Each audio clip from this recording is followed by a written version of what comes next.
An original story, narrated exclusively for Love Written in Silence. Lady Arabella Stratton stands 20 steps from an altar she is not certain she wants to reach, her hand resting on her uncle's arm, her breath shallow beneath ivory silk that feels heavier with each second. The chapel of St. Dunstan smells of white roses and sea air, and through the pale stone windows she can see the cliffs where she once sat writing letters to a man she believed the ocean had swallowed. For 3 weeks, she has been tracing payments in her uncle's ledgers. Payments to Plymouth she cannot explain, lies about naval subscriptions that do not match her father's records. And this morning she woke knowing she suspects a deception, but cannot prove it. The vicar opens his book. The groom waits with the expression of a man receiving a parcel.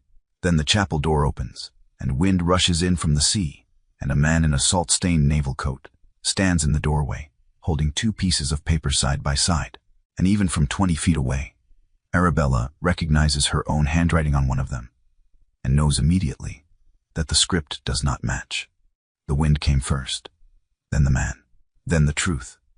Arabella Stratton stood mid-aisle in the chapel of St. Dunstan with her hand on her Uncle Percival's arm, and 60 guests watching her back. Morning light fell through the windows in pale gold bars. White roses lined the pews. The vicar stood at the altar with his book open, and Sir Aldous Carvale waited beside him with the patient expression of a man who had paid for something and expected delivery. She had rehearsed this walk. She had rehearsed the serene tilt of her head, the steady rhythm of her steps, the emptiness she would wear like a second veil. For 3 weeks she had been investigating a lie she could not yet prove. A recurring payment in the estate accounts to a Plymouth address Percival claimed was her father's old naval subscriptions. But her father's ledgers, the ones from before Percival became her guardian, showed no such payment. She had written to the address. The reply had been vague. She had confronted her uncle. His answer had been smooth as oil on water. She suspected. She could not prove. And so this morning she had dressed in ivory silk and made a choice. She would proceed, not from weakness, from calculation. Her younger sister Marguerite was 17 and deserved a London season. The Carvale match secured that future. If Arabella refused, Percival would cut them both loose. A loveless marriage was a marriage she could survive. There was nothing left in it to lose. The vicar cleared his throat. Percival's arm tightened beneath her hand. She took a breath and prepared to step forward. The chapel door opened. Wind rushed in from the sea. The candles along the aisle shivered and bent. A scatter of white petals lifted from the nearest pew and spiraled toward the stone floor. Every head turned. A man stood in the doorway. Tall, broad-shouldered. A naval coat stained with salt and travel, dark hair windblown. Eyes fixed on her with an intensity that made her forget to breathe. In one hand he held a single folded letter. In the other, a second piece of paper, and even from 20 feet away, Arabella could see her own handwriting on it. She had written thousands of words in her life, but she knew her own script the way she knew her own pulse. He walked forward, slowly. His boots struck the stone with deliberate rhythm. No one spoke. No one moved.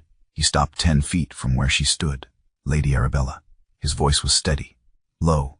She had not heard it in 3 years, but it had lived in her memory every night since. You wrote 14 letters. I received every one. Her heart stopped. I wrote you 21 times. You received nothing, because every letter I sent was intercepted at the Plymouth port agent's office. He held the 2 papers side by side. One was creased and worn, the ink faded. The other looked newer, crisper. He lifted them so she could see. This, he said, indicating the newer page, is what I was sent 3 years ago. And what I was told was your hand. It says, my circumstances have changed. Please do not write again. He turned the second paper toward her. And this is what you actually wrote me. The 7th letter you sent. I have carried it for 3 years. Arabella stared at the letters. Her mind moved faster than her heart. Plymouth. The payments. 3 years of quarterly payments, £40 each, to an address Percival had dismissed as naval subscriptions. Maritime services. The port agent. The pieces fell into place like stones, dropping into a well. She turned slowly to her uncle. Percival's face had gone white. His hand on her arm felt suddenly like a shackle. The Plymouth port agent, she said quietly. Her voice did not shake. "The payments I found in the estate accounts. £40 quarterly for 3 years. You told me they were father's old subscriptions." Percival said nothing. "There were no naval subscriptions, were there, uncle? You were paying someone to hold his letters." What followed was a stillness so complete she could hear the sea through the windows. 60 people. The candles still shivering from the wind. Percival did not deny it. His silence was louder than any confession. Arabella removed her hand from his arm. She turned to Sir Aldous Carvale, who stood at the altar with an expression that had shifted from patience to calculation. "Sir Aldous," she said, "were you aware of the arrangement regarding the estate timber?" Carvale hesitated. "1 second. 2. Long enough. I see," Arabella said. She turned to the vicar. "There will be no wedding today." Then she walked, not toward James, not toward the door, simply away, down the aisle, past the white roses, through the wind, into the open air beyond the chapel, where the cliffs stretched toward the sea, and the gulls cried overhead, and the world was suddenly, devastatingly larger than it had been 10 minutes ago. Behind her, the chapel erupted into chaos. She did not turn back. She kept walking until the noise faded, and the only sound was the wind and the waves and the thunder of her own heart. 3 years earlier, Plymouth harbor smelled of tar and salt and fish gutting on the docks. Arabella Stratton stood beside a black carriage with her gloved hands folded and her eyes dry, because she had decided 2 days ago that she would not weep in public. Her father's memorial service had just concluded at the Naval Chapel. Viscount Stratton, amateur astronomer and patron of the Royal Navy, dead of fever at 58. The mourners had dispersed. The carriages were departing, one by one. She stood alone on the cobblestones, watching the ships in the harbor and trying to remember how to breathe past the weight in her chest. A man approached from the direction of the dockyards. Young, rough coat, calloused hands. He stopped a respectful distance away and removed his hat. "Lady Arabella." She turned. He was perhaps 28. Dark hair, steady eyes, a face that looked like it had spent years squinting into wind and sun. "Captain James Holt," he said. "I served under your father's patronage. He recommended me for my first commission." She nodded. Her throat was too tight for speech. "He was the only gentleman," James said quietly, "who ever spoke to the shipwright's sons." Something in his voice, grief, plain and unadorned, broke through the careful composure she had been holding for 2 days. Her eyes filled. She looked away quickly, but not quickly enough. James stepped forward, offered his hand. "May I help you to the carriage?" She took his hand. His palm was rough, warm, solid. She stepped up onto the carriage step, but neither of them let go. For 3 seconds they stood like that, her hand in his fingers closing gently around hers, and she felt steadier than she had since her father died. "Thank you," she whispered. He released her hand and stepped back. She climbed into the carriage. As it pulled away, she looked back once and saw him still standing on the cobblestones, hat in hand, watching her leave. She did not expect to see him again. But 2 days later, she was walking the cliff path behind Hartcliffe when she heard footsteps on the gravel behind her. She turned. James Holt stood 10 feet away, windblown and hesitant. "Forgive me," he said. "I asked at the house. They said you often walk here." They were correct. He gestured toward the path ahead. "May I?" She nodded. They walked in silence for a time. The sea stretched gray and endless to the horizon. Gulls wheeled overhead. The wind smelled of salt and wild grass. "Your father," James said finally, "used to invite the shipwright's sons to his observatory. He would show us the stars and explain navigation, as if we had every right to understand it. He believed the stars belonged to anyone willing to look up. He was the only man I ever met who treated a dockyard apprentice and a viscount's daughter as if they were equally capable of thought." She stopped walking, turned to face him. "Are we not?" He met her gaze. "I've always believed so. Most of your class would disagree." "Then most of my class," Arabella said, "are fools." Something shifted in his expression. Not quite a smile, something deeper. He looked at her, as if he were seeing her for the first time. They walked together 3 more times that week. He told her about his first commission, the storms off the Portuguese coast, the strange beauty of phosphorescent water at night. She told him about her father's telescope, the notebooks full of star charts, the way grief felt like drowning on dry land. They argued about poetry and navigation, and whether the sea was more dangerous than the stars. He made her laugh, really laugh, for the first time since her father died, and his laugh started in his shoulders before it reached his voice. On the 6th day, she brought her father's telescope to the cliff path. They sat in the grass as the sun set, and she showed him the constellations her father had taught her. His shoulder brushed hers. Neither moved away. "I sail in 2 days," he said quietly. Her hands stilled on the telescope. "Where?" "Mediterranean patrol. 6 months, perhaps longer." She looked at him, his profile against the darkening sky, the line of his jaw, the way he was watching the horizon, as if he could already see the distance opening between them. "Will you write?" she asked. He turned, met her eyes. "Would you read it if I did?" "Yes." That night, the garden at Hartcliffe. Dusk falling soft and blue. James found her near the roses, her hands ink-stained from writing. He stopped a few feet away. "You have been writing," he said. "Yes." "To whom?" She met his gaze. "To whom else?" He crossed the space between them in 2 strides, took her hand, turned it over. His thumb pressed gently against the ink stain on her ring finger, the mark left by hours of holding a pen. "This," he said quietly. "The ink, the words, you." He lifted her hand and pressed his mouth to the ink stain. Not her knuckles, not her wrist, the place where her words lived. She inhaled sharply. He held her gaze for 3 heartbeats. Then he let go, stepped back, and turned toward the road that led to the harbor. She watched until the darkness took him.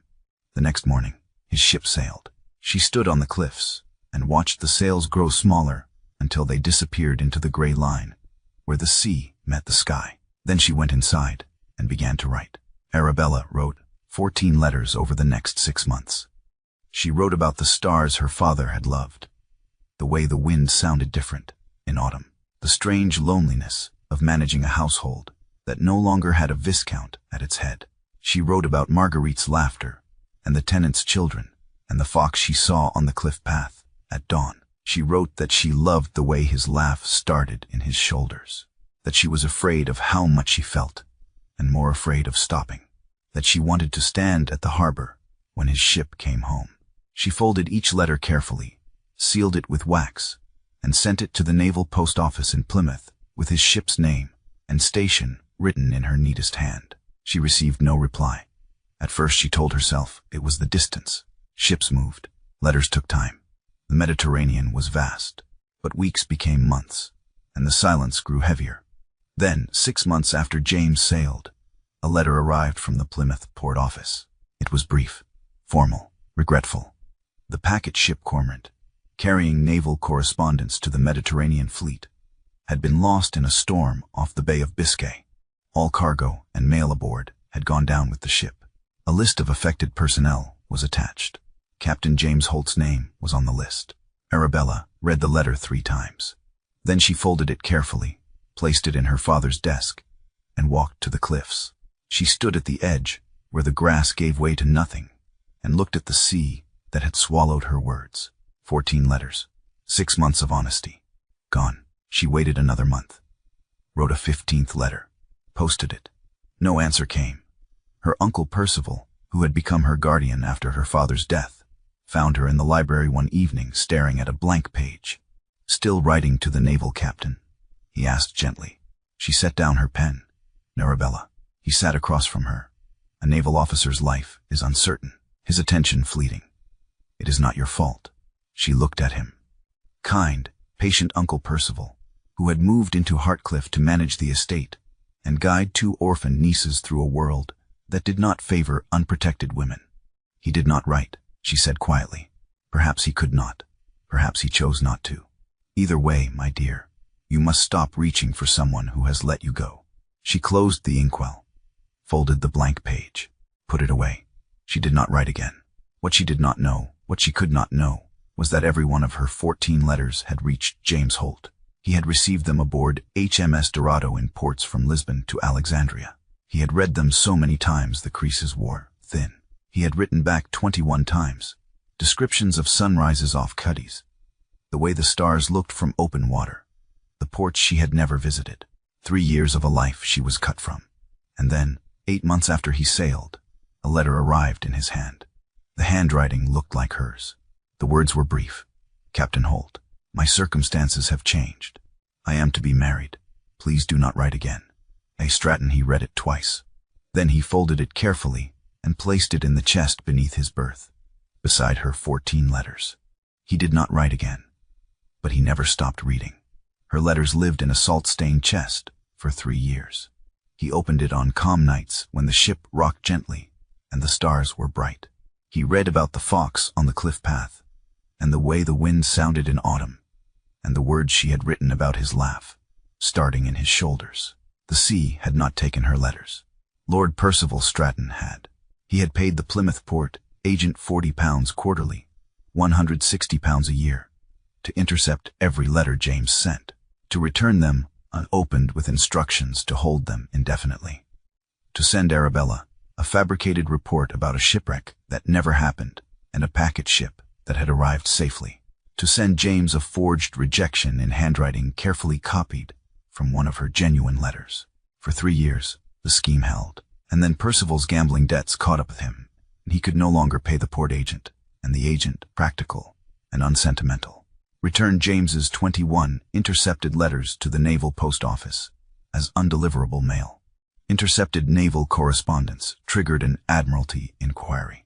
James learned the truth, not through sentiment, but through institutional machinery. He read the inquiry report twice. Then he abandoned his posting, left HMS Dorado in the command of his first lieutenant, and sailed for Devon. If the Admiralty did not accept his reasons, he would be cashiered. The career he had built from nothing, sacrificed. But the woman who had written 14 letters deserved to know they had been read. 3 years after James sailed, Arabella Stratton was 25 years old and had learned to stop asking questions the sea would not answer. She managed the Hartcliffe household with quiet efficiency.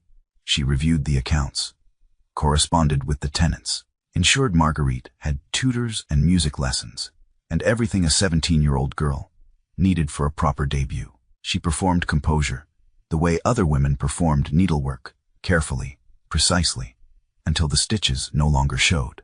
Her uncle Percival managed the estate finances. He assured her the accounts were sound. She had no reason to doubt him. Until the afternoon she was reviewing the household ledgers and found a line item she did not recognize. Plymouth Maritime Services, £40 the payment, appeared quarterly. She traced it back through 3 years of records.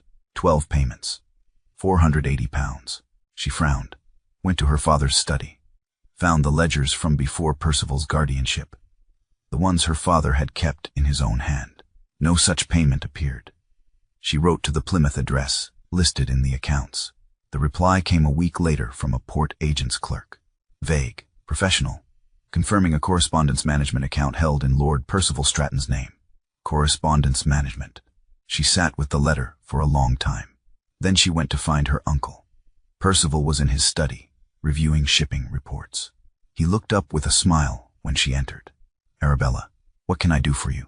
She placed the ledger on his desk, pointed to the line item. This payment, to Plymouth. What is it? He glanced at it. Your father's old naval subscriptions. I have been meaning to cancel them. Naval subscriptions. Yes, he supported several officers' funds, correspondence services for families of sailors, that sort of thing. She nodded slowly. I see. She left the study, went back to her father's records, searched every page. No naval subscriptions, no correspondence services, no payments to Plymouth before Percival became guardian. Her uncle had lied. She did not confront him again. Not yet. She did not know what the payment was for, but she knew it was not what he claimed. She began to investigate. 2 weeks later, Lord Percival presented Arabella with a solution to a problem she had not realized existed. Sir Aldous Carvale, he said, has expressed interest in marriage. They were in the drawing room. Marguerite was at her music lesson. The afternoon light fell soft through the windows. Sir Aldous is 42, Arabella said carefully. He is also wealthy, titled, and willing. He has no children from his first marriage. He would provide well for you, and for Marguerite. Arabella set down her teacup. Marguerite? A London season is expensive, my dear. Sir Aldous has offered to sponsor her debut as part of the marriage settlement. I see. He is a good man, steady, respectable. Does he know I do not love him? Percival's expression softened. Arabella, love is a luxury few women of your position can afford. Sir Aldous offers security, stability, a future for your sister. She looked out the window. The cliffs stretched toward the sea, the place where she had once sat writing letters to a man who never answered. When does he wish to marry? 3 months. She nodded slowly. I will consider it. That night, she sat at her father's desk and made a list. On one side, the reasons to refuse. On the other, the reasons to accept. The second column was longer. She met Sir Aldous Carvale the following week. He was tall, gray-haired, impeccably dressed. He gave her a pearl necklace and told her she would make an excellent mistress of his estate. He asked nothing about her thoughts, her interests, her grief. He was attentive in the way one is attentive to a valued acquisition. She agreed to the match, not because she loved him, because a loveless marriage was a marriage she could survive. There was nothing left in it to lose. Wedding preparations began, and Arabella continued her investigation. She wrote to a solicitor in Exeter, asked careful questions about estate accounts, guardianship law, the rights of women under 25. She did not tell Marguerite. She did not tell anyone. She reviewed the Plymouth payments again, wrote a second letter to the port office.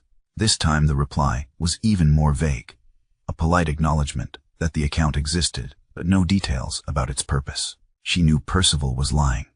She could not yet prove what he was lying about. The wedding date approached.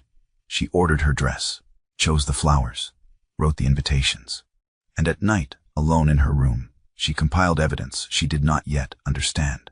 At sea, James Holt was reading Arabella's 7th letter for the 100th time when the Admiralty summons arrived. The letter from the Naval Post Office was brief and formal. An inquiry had been opened into intercepted correspondence. His name was listed among affected personnel. 21 letters sent over 3 years, held at a Plymouth port agent's office, under instruction from a civilian party, had been returned to naval custody as undeliverable mail. He read it 3 times. Then he opened the chest beneath his berth and took out the forged rejection, the one that had arrived 8 months after he sailed, the one that said her circumstances had changed. He placed it beside one of her genuine letters. The handwriting was similar, but not identical. The slant was wrong. The pressure of the pen, too, even. It had been copied carefully, but it had been copied. Someone had forged a rejection in her name. Someone had intercepted every letter he sent. For 3 years, he had believed she had moved on, married, forgotten him. For 3 years, she had believed he never answered. James stood, walked to the captain's cabin, wrote a brief letter to his first lieutenant, transferring temporary command, sealed it, left it on the desk. Then he went above deck and gave the order to make for England. If the Admiralty court marshaled him for abandoning his posting, so be it. The career he had built from a dockyard apprenticeship to a naval captaincy, the only thing he had ever owned that was entirely his, he would sacrifice. Because the woman who had written "I love the way your laugh starts in your shoulders" deserved to know, he had never stopped reading. The night before her wedding, Arabella sat in her room at Hartcliffe, with 3 years of incomplete evidence spread across her writing desk. The Plymouth payments, 12 of them, £40 each. The vague replies from the port office. Her father's ledgers, which showed no such payment before Percival's guardianship. Percival's lie about naval subscriptions. She had consulted a solicitor, traced the estate finances as far as her limited access allowed, found hints of other debts, shipping investments that had failed, promissory notes Percival had signed in the estate's name. She suspected her uncle had been hiding gambling debts for years. She suspected the Carvale marriage was designed to cover those debts through some private arrangement she had not yet uncovered, but she could not prove it.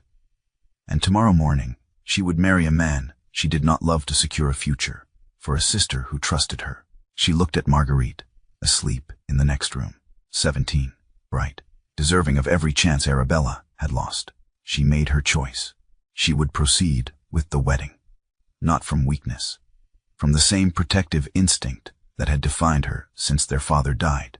She closed the ledgers, put away the letters, blew out the candle. Tomorrow, she would walk down an aisle and speak vows she did not mean. She would buy her sister's future with her own. It was not surrender. It was calculation. She had learned over 3 years how to survive without hope. The wedding morning arrived with pale sunlight and a wind that smelled of the sea. Hartcliffe buzzed with preparation. Servants arranging flowers. Marguerite adjusting Arabella's veil, the ivory silk dress that had cost more than a tenant's yearly rent. Arabella stood in front of the mirror and watched herself disappear beneath the costume. "You look beautiful," Marguerite whispered. Arabella smiled. It felt like lifting a stone. "Thank you." The carriages departed for the Chapel of St. Dunstan at 9:30. 60 guests, white roses lining the pews. Sir Aldous Carvale, waiting at the altar with the patient expression of a man who had paid for something and expected delivery. Percival offered his arm. "Are you ready?" She placed her hand on his sleeve, felt the weight of 3 years of lies pressing down on her through the silk. Yes. They walked. What Arabella did not know, what she could not know, was that James Holt had arrived at Hartcliffe an hour earlier and been turned away at the door by Percival himself. The confrontation had been brief. "Venomous. She has moved forward," Percival said. "You were a passing affection. She is marrying a man of her own class." James had looked past him toward the house. "I would like to hear that from her. You will not disturb her on her wedding day." "Then I will disturb her at her wedding." He had left. But he had not left Devon. He went to the chapel. Inside, the ceremony began. The vicar opened his book. Carvale stood with his hands folded. Arabella walked forward on Percival's arm, her heart a stone in her chest, her mind running through the arithmetic of the choice she had made. 20 steps from the altar. 15. 10. The chapel door opened. Wind rushed in. The candles bent. Every head turned. And James Holt walked into the light. For a moment, no one moved. James stood in the doorway, salt-stained coat, dark hair windblown, holding 2 pieces of paper. He walked forward slowly. His boots struck the stone like a heartbeat. He stopped 10 feet from where Arabella stood frozen mid-aisle. "Lady Arabella." His voice carried through the chapel. Steady, clear. "You wrote 14 letters. I received every one." She could not breathe. "I wrote you 21 times. You received nothing, because every letter I sent was intercepted at the Plymouth Port Agent's office on the instruction of Lord Percival Stratton." He held up the 2 papers, one creased and worn, one newer. "This is what I was sent 3 years ago, in what I was told was your hand. It says your circumstances have changed and asks me not to write again." He lifted the 2nd paper. "And this is your 7th letter, the one where you wrote about the fox on the cliff path and the way my laugh starts in my shoulders. I have carried it for 3 years. The handwriting is not the same." Arabella stared at the letters. Her mind assembled the pieces with the speed of a woman who had been solving this puzzle for 3 weeks. Plymouth, Maritime Services, £40 quarterly. Correspondence management. She turned to Percival. His face had gone white. "The Plymouth Port Agent," she said quietly. "The payments I found in the estate accounts. £40 quarterly for 3 years. You told me they were father's subscriptions." The chapel held its breath. 60 witnesses. The sea beyond the windows. "There were no subscriptions, were there, uncle? You were paying someone to hold his letters." Percival offered no defense. His wordlessness spoke volumes. Arabella removed her hand from his arm, turned to Sir Aldous Carvale. "Sir Aldous, were you aware of the arrangement regarding the estate timber?" Carvale hesitated. 1 second too long. "I see." She turned to the vicar. "There will be no wedding today." Then she walked. Not to James, not to anyone. Simply away, down the aisle, through the door, into the wind and the light, and the open air where she could finally breathe. Behind her, the chapel erupted. She did not look back. She kept walking until the voices faded, and the only sound was the sea. An hour later, Arabella stood in Percival's study with the estate ledgers she had been examining for 3 weeks. James stood behind her, not as protector, as witness. Percival sat at his desk, ashen and silent. Arabella opened the ledger, pointed to the line of Plymouth payments. £40 quarterly, 12 payments over 3 years, £480 total. She looked at her uncle. The estate can barely afford tenant rents.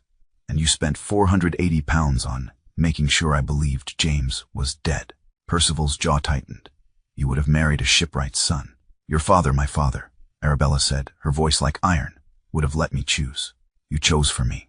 And then you chose for Marguerite, because the Carvale timber arrangement was designed to cover gambling debts you have been hiding for 4 years. She placed a second ledger on the desk, the one showing Percival's investments, the shipping ventures that had failed, the promissory notes, the private agreement with Carvale she had inferred from the timing of payments and proposals. You were going to sell the estate timber rights to Sir Aldous in exchange for assumption of your debts. That was the real marriage settlement. Percival offered no response. You will resign the guardianship, Arabella said. Marguerite, and I will petition for independent administration. Mr. Harding at the Exeter Solicitors has the paperwork prepared. Percival stared at her. You have already spoken to a solicitor. I began speaking to a solicitor the day you lied to me about the Plymouth subscriptions. She closed the ledger, straightened, looked at the man who had been her guardian for 3 years, and had spent that time dismantling her future piece by piece. You will leave Hartcliffe by the end of the week. She walked out. James followed. The door closed on Percival sitting alone in a study full of debts and emptiness. Evening fell soft and grey over the cliffs behind the chapel of St. Dunstan. Arabella stood at the edge where the grass gave way to sky and sea, the same place she had sat at 22, writing letters she believed the ocean had swallowed. James found her there. He carried the leather chest from HMS Dorado, salt-stained, worn, the only personal object he owned. He set it on the grass between them and opened it. Inside, 14 letters in her handwriting, 21 in his, all of them creased and refolded so many times the paper had worn thin, some stained with salt, some with ink that had bled through from being read too often. 35 letters. 3 years of words that should have crossed the sea and met each other, but never did. The Admiralty inquiry flagged them. James said quietly, when your uncle stopped paying, the port agent returned them to the Naval Post Office as undeliverable mail. They sat in a drawer for 6 weeks before anyone checked the names. Arabella knelt, reached into the chest, picked up his 7th letter, unfolded it carefully. The sunrise off Cuddy's was the color of your hair in the garden at Hartcliffe. Her voice broke when she read it aloud. You wrote this. Yes, you wrote 21 letters to a woman you believed had rejected you. I wrote them before the forged letter arrived. After that, I read yours, every night. I could not stop, even after I believed you had. She set the letter down, looked at the chest, at the evidence of 3 years of fabricated silence. I spent 3 years believing honesty is the thing the sea takes, she said. I built everything on that. My composure, my agreement to Carvale, my silence. I spent 3 years believing a shipwright's son was easy to discard, James said. I read a forged letter, and I accepted it because it confirmed what I had always feared. The wind moved between them, the waves below. I do not know how to forgive 3 years, Arabella said. I am not asking you to. I know. She looked at him. That is why I might be able to. She stood, faced him. The wind pulled at her veil. She had not removed it after the chapel. I stopped the wedding before you walked in, she said. Did you know that? He stared. What? I did not know about the letters. I did not know the full truth. But I knew Percival was lying about Plymouth. I had spent 3 weeks investigating. And I could not walk to that altar carrying a suspicion. I had not finished questioning. You stopped your own wedding on a suspicion you could not prove. I stopped my wedding, she said, because I will not live inside a lie. Not his, not mine. Not the one I was telling myself about what I can survive without. She reached up, removed the veil.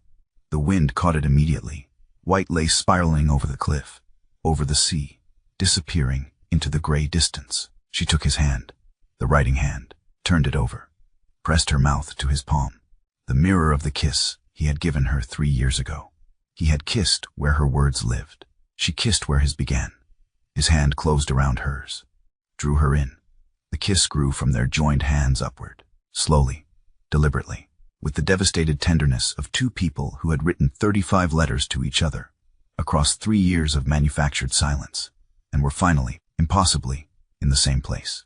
They stood on the cliff, where she had written her 14th letter, in the dress she had worn for another man, with the sound of the sea beneath them. Neither drowned. Weeks later, the leather chest sat open on the writing desk at Hartcliffe. All 35 letters arranged chronologically, unfolded, pressed flat. Some were stained with salt, some with tears, old and new. Arabella had read every one, including the letters where James described sunrises she had never seen, ports she had never visited, 3 years of a life she had been cut out of. The chest was no longer a coffin. It was a library. But the months between his 10th letter and his 21st, the time when he was writing and she was mourning, sat heavier than the others. Those months were not recoverable. The window was open to the sea. James stood at Plymouth Harbor with the Admiralty letter in his hand. His first lieutenant had commanded HMS Dorado with distinction during his absence. The inquiry into the intercepted correspondence, the Navy protected its own, had resulted in shore leave, not cashiering. He read the letter twice. Then he looked toward Hartcliffe. Arabella was on the cliff path. The same grass, the same wind. She sat with paper on her knee and ink on her fingers. She was writing her 15th letter. 3 years of silence, and now words again. James walked up the cliff path and sat beside her. He did not read what she was writing. He simply sat, present while she did it. The sea was calm. The ink was wet. The letters were home. The years were not. But they were here, together, writing. And that, Arabella thought as she folded the page and reached for his hand, was the only honest beginning she had ever known.